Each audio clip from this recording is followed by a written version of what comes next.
ಭಾರತದ ಕ್ರಿಕೆಟ್ ಪ್ರೇಮಿಗಳು ಕಾತುರದಿಂದ ಕಾಯ್ತಾ ಇರತಕ್ಕಂತಹ ಕ್ರೀಡಾ ಹಬ್ಬ ಐಪಿಎಲ್ಗೆ ಕೌಂಟ್ಡೌನ್ ಆರಂಭವಾಗಿದ್ದು ನಾಳೆ ಉದ್ಘಾಟನಾ ಪಂದ್ಯ ಕೋಲ್ಕತಾದಲ್ಲಿ ನಡೀತಾ ಇದೆ. ಆದರೆ ಈ ಉದ್ಘಾಟನಾ ಪಂದ್ಯಕ್ಕೆ ಮಳೆರಾಯನ ಕಾಟ ಶುರುವಾಗಿದೆ. ಹೌದು, ಮೊದಲ ಉದ್ಘಾಟನಾ ಪಂದ್ಯದಲ್ಲಿ ರಾಯಲ್ ಚಾಲೆಂಜರ್ಸ್ ಬೆಂಗಳೂರು ಮತ್ತು ಹಾಲಿ ಚಾಂಪಿಯನ್ ಕೋಲ್ಕತಾ ನೈಟ್ ರೈಡರ್ಸ್ ತಂಡ ಮುಖಾಮುಖಿ ಆಗ್ತಾ ಇದೆ.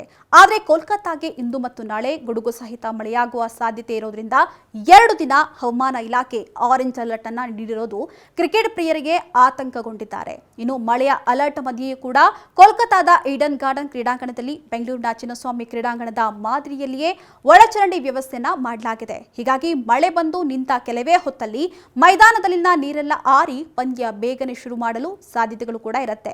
ಹೀಗಾಗಿ ತುಂಬಾ ಹೊತ್ತು ಮಳೆ ಕಾಟ ಇಲ್ಲದಿದ್ದಲ್ಲಿ ಪಂದ್ಯ ನಡೆಯಲು ಅಡ್ಡಿಯಾಗುವುದಿಲ್ಲ. ಆದರೆ ಮಳೆಯಿಂದ ಪೂರ್ಣ ಪ್ರಮಾಣದಲ್ಲಿ ಎರಡೂ ತಂಡಗಳಿಗೂ ಕೂಡ 20 ಓವರ್ ಆಡಲು ಸಮಯ ಸಿಗುತ್ತೋ ಇಲ್ಲವೋ ಅನ್ನೋ ಬಗ್ಗೆ ಅನುಮಾನವಿದೆ. ಇದು ಕ್ರಿಕೆಟ್ ಅಭಿಮಾನಿಗಳ ನಿರಾಸೆಗೂ ಕೂಡ ಕಾರಣವಾಗಿದೆ. ಇನ್ನು ಬೆಂಗಳೂರು ತಂಡ ಹೊಸ ಯುವಕರಿಂದ ಕೂಡಿದ್ದು ಪ್ರಥಮ ಬಾರಿಗೆ ರಜತ್ ಪಟಿದಾರ್ ಅವರು ತಂಡವನ್ನ ಮುನ್ನಡೆಸ್ತಾ ಇದ್ದು ಸ್ಟಾರ್ ಆಟಗಾರ Virat Kohli, wicket keeper batter Phil Salt, ಅನುಭವಿ ಸ್ಟಿಂಗ್ ಬೌಲರ್ ಭುವನೇಶ್ವರ್ ಕುಮಾರ್ ಅವರಿಂದ ಕೂಡಿರತಕ್ಕಂಥ ಆರ್ಸಿಬಿ ಉತ್ಸಾಹದಿಂದ ಇದೆ.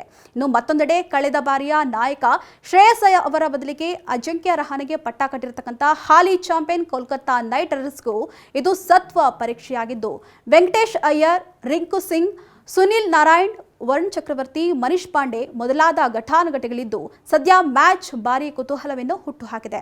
ಆದರೆ ಮಳೆಯಾದರೆ ಕಷ್ಟವಾಗಲಿದೆಯಂತೆ.